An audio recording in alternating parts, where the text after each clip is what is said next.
Welcome to Dan ARG YouTube. The Edo State Governor, Godwin Obaseki, they talk about so many investment opportunities wey dey for Edo State. Make I leave you now, make you hear from the governor. Enjoy the video. Thank you very much.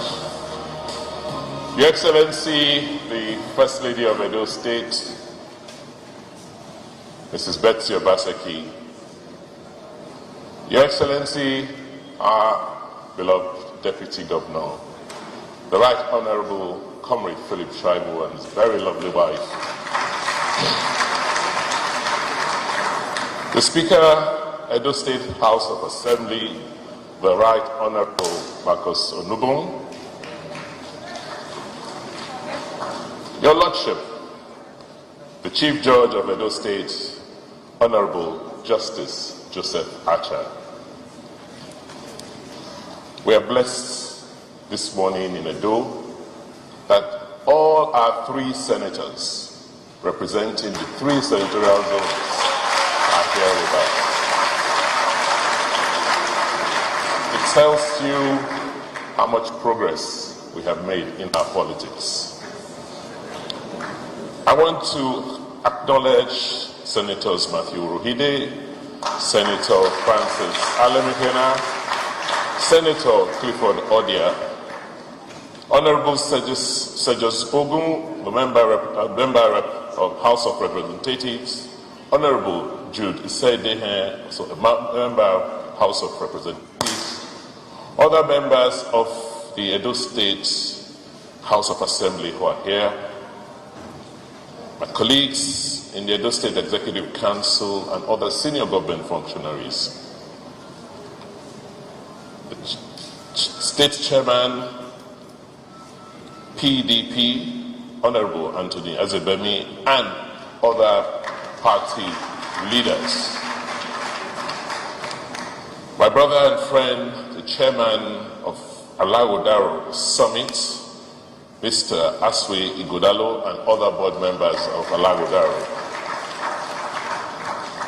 Members of the academia who are here, let me thank our sponsors. You have been with us from the beginning, and your support keeps helping us to wax stronger as a government.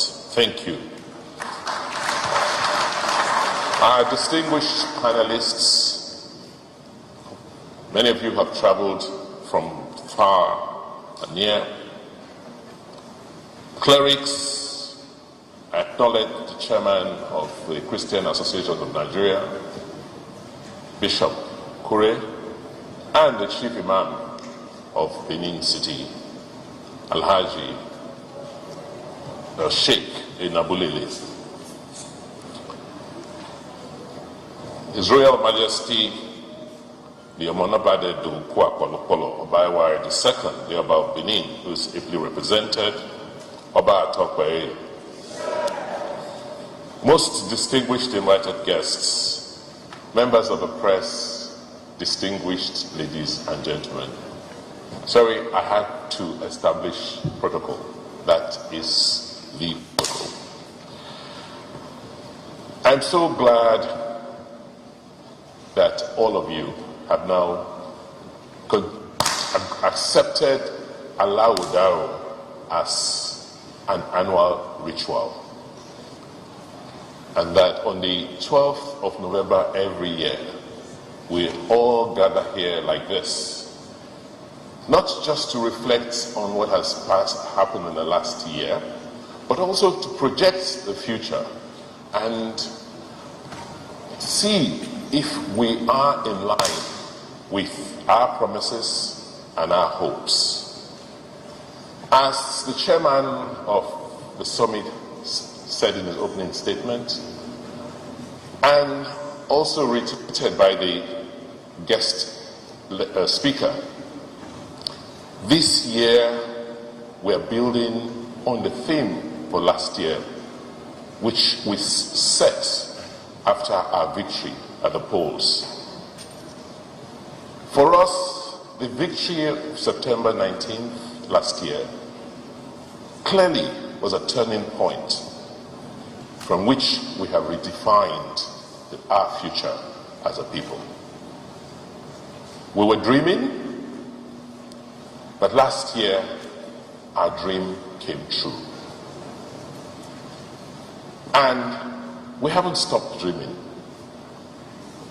We don't daydream, and may God not allow us have a nightmare.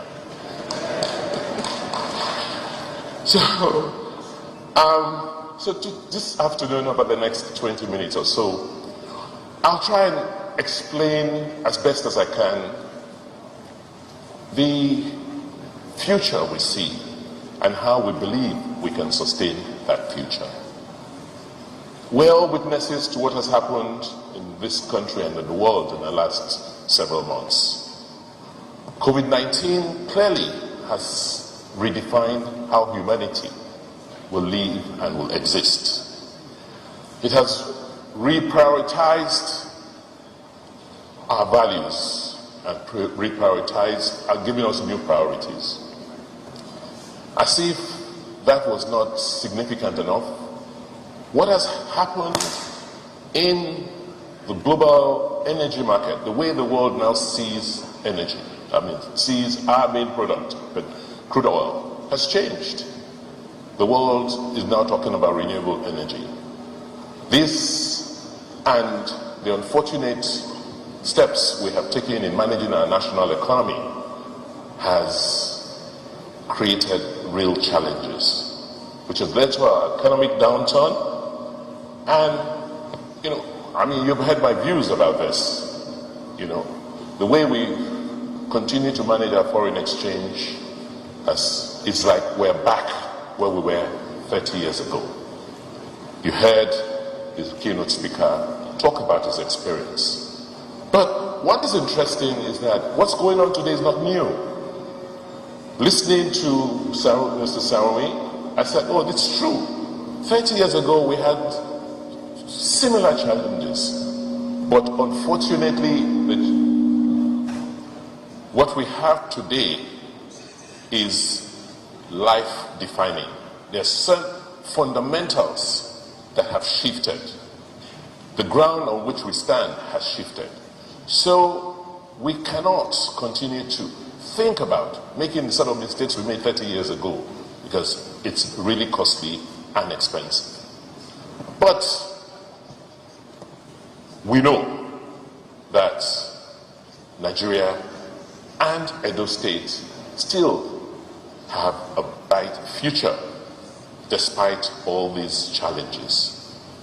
And as the keynote speaker mentioned, and also attested to by this engineer and futurist, Buckminster Fuller, he said, you never change things by fighting the existing reality.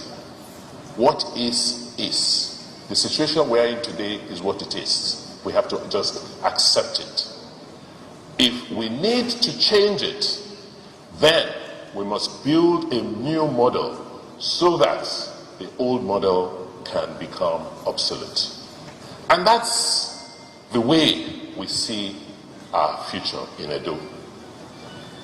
We believe that Edo will be great again. It will be great because the people of Edo will make Edo great. How will they make it great? First, by the way we organize how government works.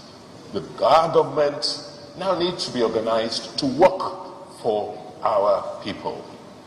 Not for a few, but for everybody. Will we become great again when we focus on developing the human capacity of our people. That is what we have been. That is what we've done through the centuries. And that is what we will do in our current situation. We will become great again when we take advantage of our natural endowments to drive commerce and economic activities. And we have myriads of opportunities and advantages, from our location to our land, to the diversity of our ecology, to the most important people. Once, as government, we combine all of this together and focus on them, Edo will become great again. We're just not dreaming. We have been at this for 5 years. This is our 5th anniversary. So it's just not a daydream. It's real because we have some experiences. Because over the last 5 years, we have focused on setting. First, how do we govern our people properly? And you all know the challenges we have faced. And our insistence on doing things differently and properly led to the kind of revolution which we saw in our politics in Nigeria starting last year. And thank God, we call it a revolution, it's real, we have seen it reflect in Anambra and, by the grace of God, in all subsequent elections. So we've focused on reforming the civil and public service. First, by just improving the environment in which they work. Some of those pictures are real. Yes, they may have been taken at night, but you can drive through. The offices we're building for our civil servants and our public servants today go compare with anything you find anywhere in the world. Because if you do not create the right environment, they cannot and will not be as productive as they could be.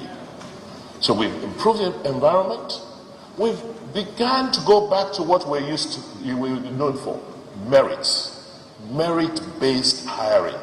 You do not have to be the child of a senator or His Royal Highness or whatever to be able to have access or jobs in the civil service. And for the civil and public service today, you have to earn your pay. Yes, it may not be much. Yes, we're going to work hard to improve on it, but you have to deliver, you have to produce. So they all have KPIs, they have key performance indicators, and they have scorecards. Quarterly, we review what they do, and we try and help them improve the service delivery. Today, we have an e-procurement platform. We can tell you how much we pay for every service that government procures. And it's there online, it's available. There's nothing to hide because we now must run government transparently, accountably, and account for every kobo of taxpayers' money we spend.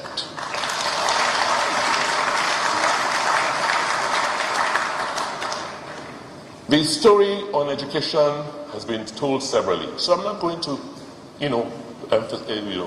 emphasize it again. The documentary showed it clearly. But what we have now seen is that in 3 years, we could transform the way our children learn. We've been able to create an educational system, particularly at the basic level, that gives these children the confidence and prepares them to live in the world of the future. So the children who are in our basic school today, I have no doubts in my mind that the 275,000 of them which we have on our database and we are tracking today, we will be able to follow them through life and support them in their future careers. I am so confident that with what we have laid down today, we're tracking the best, the top performing pupils in our schools. And in 5-10 years time, when they're going into secondary or tertiary schools, we tell that these 10,000 of them or 20,000 of them will make great surgeons, will make great engineers, and we can now begin to plan on that basis. With what we have learned reforming and transforming our basic education system. We now know it is possible to use the same tools to change the way we teach and train our kids in junior secondary school, senior secondary schools, in all our technical colleges and tertiary institutions. That is what we've termed EDO Best 2.0, which we have commenced. In the area of healthcare, we have just not started. We have done quite a lot of work. Our focus has always been on basic care, just like we did with basic education. It's basic care. Let's go and fix those areas, institutions where our people have a first interaction with our healthcare system. So primary healthcare reform is our priority, and at the minimum, by the time we're leaving in 2024, we should have at least one standard primary healthcare center in every ward in Edo State with well-trained staff who we have now transferred to the primary healthcare agency, with the technology that tracks when people come in and also tracks the quality of services we render to them. We see Edo as a health hub in the near future. And when I mean near future, in the next 5 years. Because we have everything that it takes to become a hub for healthcare. We've revamped the Edo Specialist Hospital, and we've ignored the manipulations from our opponents who try to make an issue of bringing down a 90-year hospital and moving a 90-year hospital into a 5-year-old hospital. So we're transforming the specialist hospital and then also building a new Stella Obasanjo hospital. In the area of power, as you know, Benin City and Edo State has one of the largest generating capacity. In this town alone, we have in excess of 1,000 megawatts of power.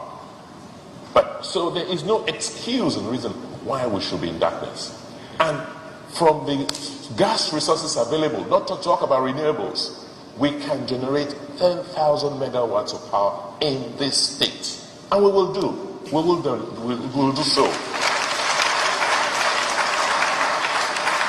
This facility in this hall is being powered by an IPP from Osiomo. We started lighting up Edo State, beginning from the Ring Road, and our goal is that within the shortest possible time, we would have built a network of over 200 kilometers of streetlights starting from Benin. It's all about the economy. We have to continue to grow the economy to sustain our future. And the future is about technology and innovation. So our emphasis as government is technology, education, technology, education. We have set up innovation hubs, and we did this as pilots. And the successes we've attained just confirm to us that it is possible. Now that we have piloted, the next phase is to just roll out and don't look back. We've trained over 32,000 beneficiaries in various ICT programs, and for us, it's now the norm. And we will continue to push. For those of you who were with us 2 nights ago with the World Bank Managing Director for Policy at the Ohorami Take-Off Campus of the Edo Park, you see the potential that this state has, particularly in our young people. We have about 120 of them running the Take-Off program. And when they shared their story, we left that there that night, and our guests left knowing that Edo has promise, and Edo has a bright future. We've also looked at skills and entrepreneurships. We've set up 2 job centers. We've trained over 23,000 beneficiaries.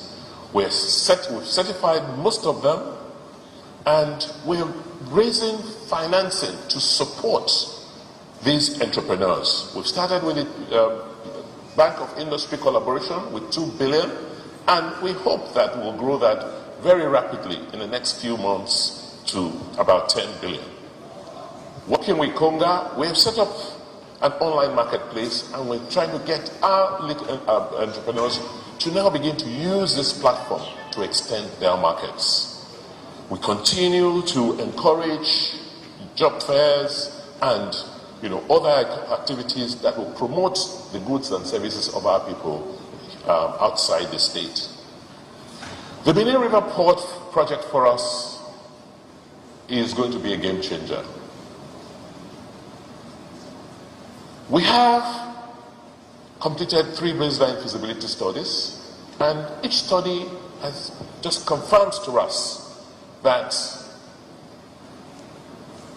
the opportunities which the Benin River, the Bight of Benin, gave to the Benin Empire, those opportunities still exist today.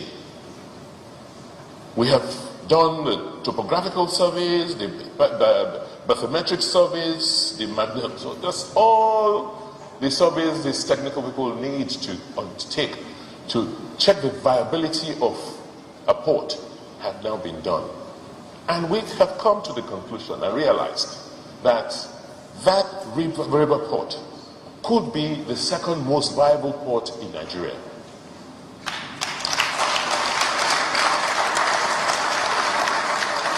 And it's one infrastructure that we must build. And we've done a lot of work, including all the alignments to connect the port to the main city. All of that has now been completed. In terms of agriculture, we're still going to talk about it a bit, but that's what brought our keynote speaker here. We are leveraging on a key advantage of oil palm, not just because of the product itself of oil palm, but because strategically you need to have size and scope. And size and scope comes with large-scale investments.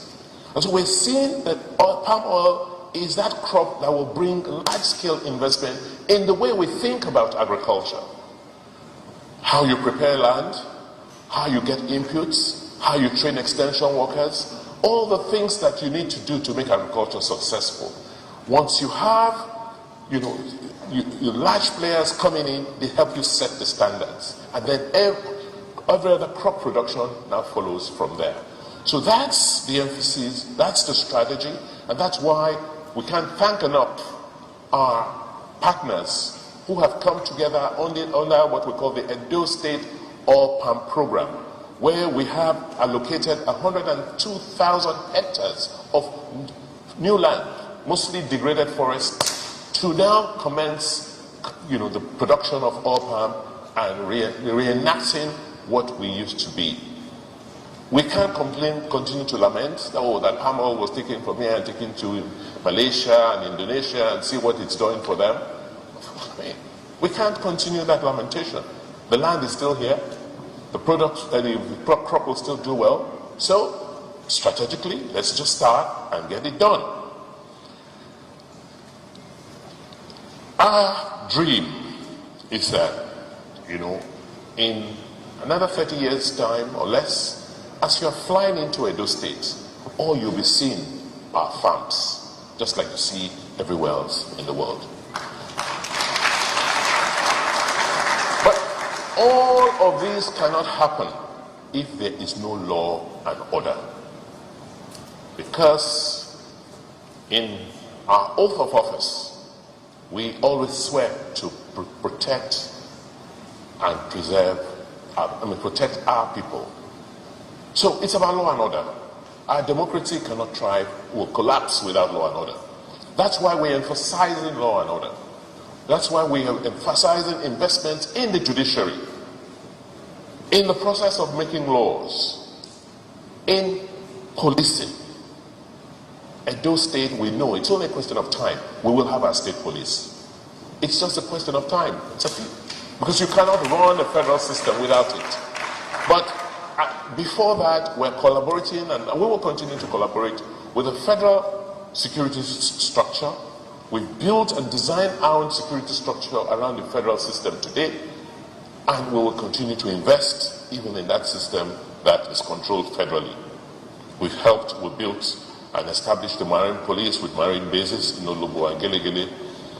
And the success of the Edo community policing and vigilante structure has been amazing. Last night, about 1 a.m., we drove into town to just, as I do randomly, to check and see what's going on and what they're doing. And I found them up front of Oba Market, where they had just arrested a young man who beat and hit somebody else at another checkpoint. And I left feeling very, very good that security is local. Only the people can secure themselves. So as a state, we'll continue to invest and work with the security agents to invest in our security. So over the past 5 years, like I said, we've done as much as we can. We've laid the foundation.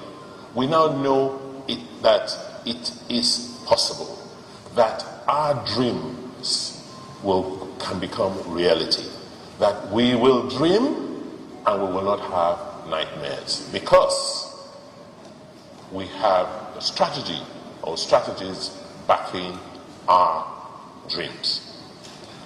So today we're going to be talking and launching Edo State's 30-year development plan. What we have tried to do is not to produce another document. What the plan is a new system. We have two sets of planners working with us. We have those who are doing our economic and social planning, and we have those who are doing our physical planning. So we have teams in Benin, in Lagos, in Abuja.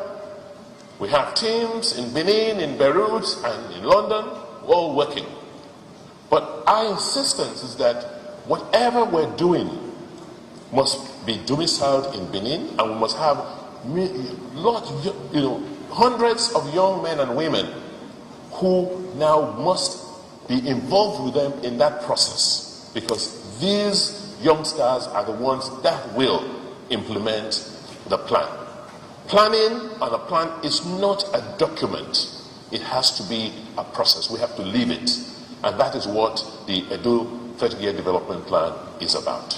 It's broken into periods of 5-year periods, and we'll have 6 of those periods which we hope will span about 8 electoral cycles.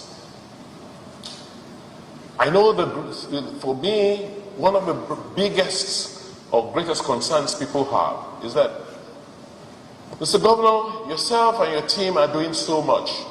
What will happen when you leave in 2024? What's the assurance that all these things, all the innovations, all the reforms you're undertaking will continue? Who will be your successor? I've said to them, I can't guarantee that my successor will be able to do exactly better than I've done. It's not, because we are human. But what we can guarantee is that once we have a system that calls the leadership to account, when we have a system, when the people know and understand what to expect from government, then that will be a better guarantee to ensure that the system continues to work and run the way the people want it to.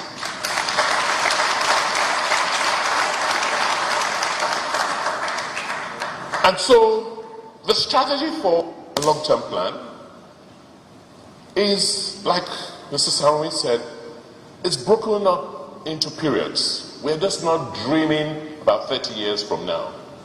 We're dreaming about 2023, we're dreaming about 2024, 5, 6, and we're dreaming about periods between 2021 and 2025, and then, in such blocks. But what are the key things we must do And like I said, fortunately we have started doing that will take us to our dreamland by 2050.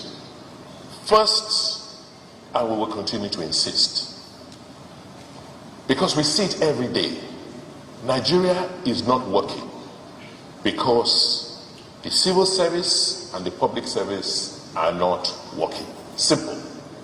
So we politicians can say whatever we want, we can, make whatever pronouncements, but the structure and system to make things happen is very, very weak. And until we build this bureaucracy, the structures will just continue to lament and at best continue to hope. So rebuilding the public sector is key. And you cannot rebuild the public sector on its own anymore. Forget it. The public sector needs help. The public sector needs to now collaborate more with the private sector. As far as we are concerned in Edo State, you only have one sector, the Nigerian sector. We would not have been able to undertake the reform we undertook in education in Edo West if we did not have private sector partners. And I see the same way in terms of implementing technology.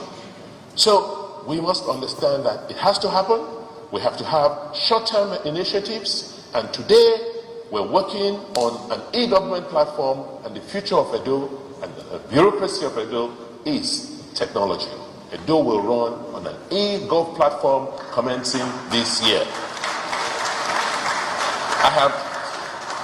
I have always said in different fora that I will be the last governor in Edo State to work with manual files.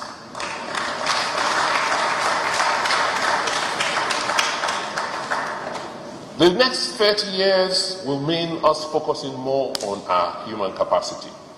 It's education, education, education. We have to, like we've started, to deepen the reskilling of our workforce.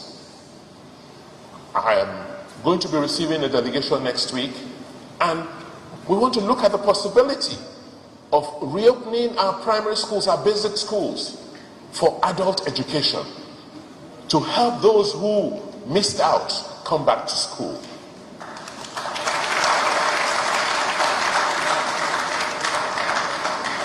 With our experiences from the Edo Production Hub, the Edo Enterprise Park, we now know it is possible to build large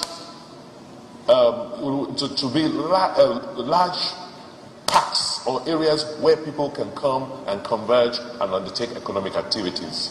So we're fortunate, like in Olobo, for instance, with the Osioma power plant, we're setting up the industrial park. In towards Ihovo, with the Azura and Ihovo power plants, we're setting up a production park. So wherever we find infrastructure, we will just prepare for people to go there and then undertake their economic activities. We are going to continue to leverage on technology.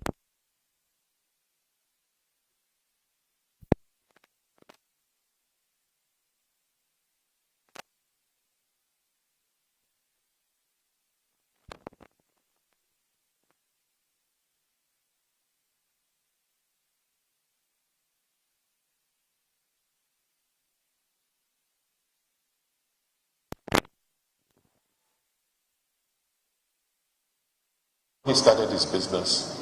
The situation in Nigeria was not radically different from what it is today. Foreign exchange was scarce, inflation was very high, but they persisted. They broke their plans down into periods. They failed in some areas. They stood up, took on the challenges, but continued to persevere. Today, they're investing billions of naira back in Edo and in other parts of the country, because they had a strategy, they had a focus, they have a sense of a future, and they had a dream, and they worked and lived that dream. So today, this morning, we are here to assure ourselves that the future is bright despite the challenges. to assure ourselves that we know what to do. We know that at the end of the day is about economic growth. That if we do the things we have planned to do, we will make EDO a center for economic transformation. I am an investment banker, and I want to tell you that the money to do it is available.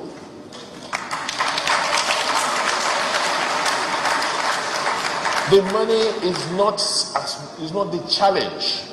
The challenge is the thinking. The challenge is the discipline to follow through with a particular strategy and to stick to it no matter how difficult or daunting it will seem.